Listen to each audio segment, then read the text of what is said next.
Okay, check this out. Here's the original RAM backup camera. Let's plug that in.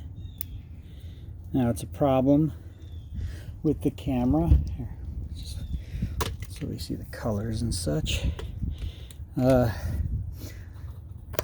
It has the original, it has the backup lines, but the newer camera does not.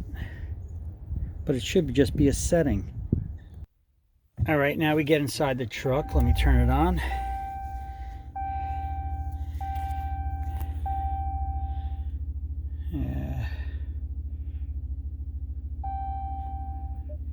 Okay, so it's on. We go to the backup camera, we go to camera settings, park view, backup camera, and it says active guidelines. It's already pre-checked, it still works. So what is that?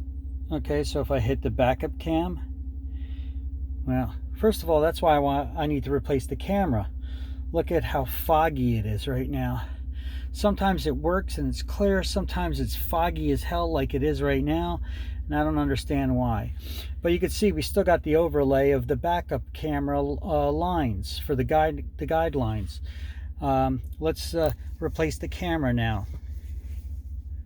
Shut that off.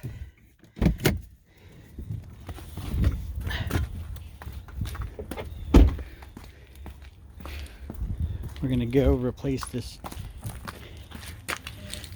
lines, or replace the camera. Okay, let's swap it out with the new camera.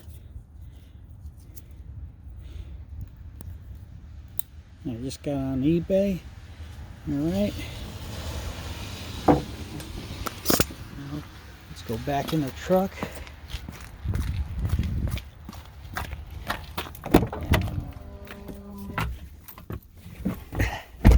Start it up again. All right, go to camera, park view. It's not pre-selected. I try to, and it won't allow me to.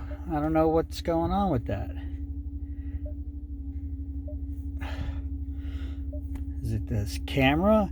And then when I hit the backup camera, this is what you see. There's no backup lines. It gives you a nice clear picture, but there's no backup lines.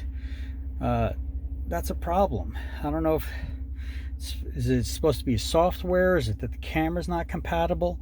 I don't know. So I guess this is something you need to worry about when you're getting backup cameras, replacement cheap alternative backup cameras online. Or is there some other issue or trick to this that you need to activate those backup lines other than pressing the button on there? I don't know. That I need to find out.